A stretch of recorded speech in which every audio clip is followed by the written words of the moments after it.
Yes guys, welcome back to another YouTube video, and today I'm going to be discussing why low carb diets will always fail and will not get you the physique you want, even with fat loss. By the end of this video, you're going to have a better understanding of low carb diets and why they don't work more than 95% of people. Let's get into it. But before we do, make sure you subscribe to the channel if you haven't already and like this video for more content on fat loss and getting in shape and staying in shape. Okay, just to start off with, having a look at all the guys that I've ever trained, right? Not a single one of these has ever been on a zero carb diet. Ever. Ever.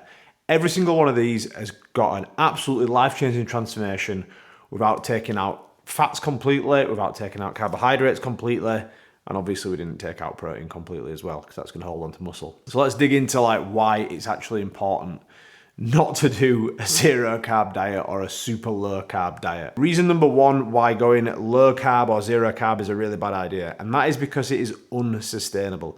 Now, don't get me wrong, I'm not a big believer in thinking that all your diets that you ever do have to be super sustainable for the rest of your life.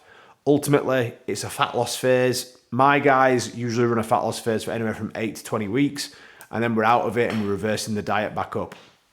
However, even when doing super short stints, I've seen that when guys try and do zero carb or low carb, they just fall off. They just can't keep it up. Because a lot of the things that you have in life that you want to have with a family or the missus, or even just enjoy on a day-to-day basis, contain carbohydrates. So it's just not sustainable from a lifestyle perspective or just your ability to stick with it, even if you're a super disciplined person. Reason number two, carbohydrates are your body's most readily available source of energy, and that's for performance in the gym, day-to-day tasks, and also brain function.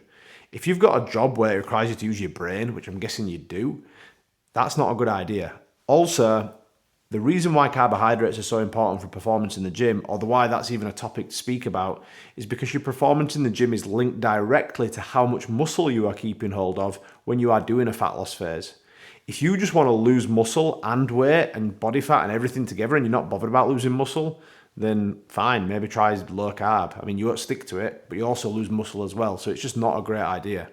You want to be making sure that you are staying strong in the gym and performing your best. And the only way you're going to do this is by keeping carbohydrates in for them sessions. Next up, when people drop the carbohydrates, the most fucked up thing about this is they think that carbohydrates are the devil and they think they're really bad. And this is sort of confirmed wrongly when, I don't know I'm doing that because it is wrongly, when they drop carbohydrates out entirely at first and they see a massive drop off in body weight. And the reason why this is one, because you are dropping a lot of calories, and obviously carbohydrates are a whole food group, you are going to drop a lot of calories, which is going to lead to some weight loss. But two, you're also dropping probably muscle, because you can't perform in the gym anymore. But secondly, you're dropping off a lot of water weight, which, by the way, you don't really want to drop a lot of water weight because hydrated muscle cell looks more muscular and a hydrated physique looks better, looks leaner, just looks better in general rather than looking flat. But a lot of this water weight goes anyways. And people will be like, wow, I've lost 5 pounds. So we've taken carbs out, and then when they put carbs back in, guess what? All this water weight comes back in, which reinforces the thought in the mind of, bloody hell, carbs are the devil. These are so bad. So it's all just a bit of a messed up thing there as well with regards to water retention and carbohydrates. Here's what I recommend you do instead. So rather than completely cutting carbohydrates out, rather than completely cutting fats out, and obviously don't completely cut protein out, that'd just be stupid. What you want to be doing is having a nice balance of everything. And here's the amounts that I recommend that you have. Get a pen and paper out, note this puppy down, or just screen record the video, do whatever you need to do. So first of all, download any calorie tracking app. I've been using Chronometer on myself recently. MyFitnessPal's decent as well. And what you want to do is log a typical day of eating for you. And if that's been holding your current body weight, take off anywhere from 200 to 500 calories from that. That's going to be the amount of calories you want to be eating in a day. From here, you want to be having anywhere from 0.7 to 1.5 grams of protein per pound of body weight. This is kind of down to personal preference and how fat you are.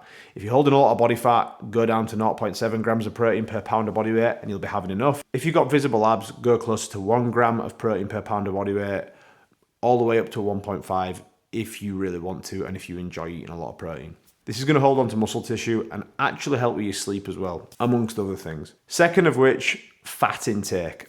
So the amount of fats you need is actually not that much. I'd be going for 0.5 grams per 1 kilogram. I know it's confusing because I use pounds, but it's just easier to work this way.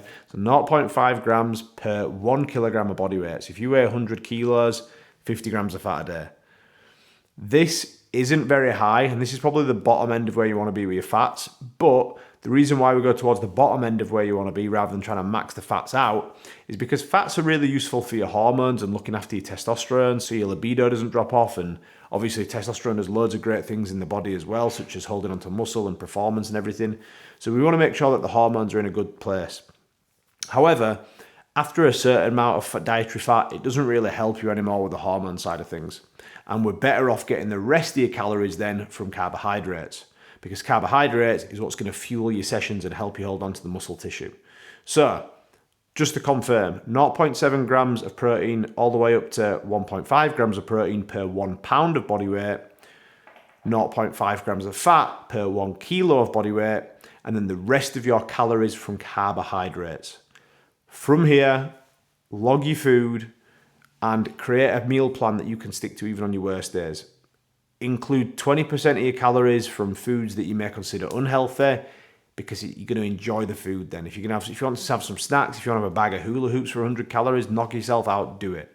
But 80% of your calories at least want to be from what you consider healthy or whole foods. It's just going to be better for your body. You're going to feel better day to day. They're going to fill you up better, all that great stuff.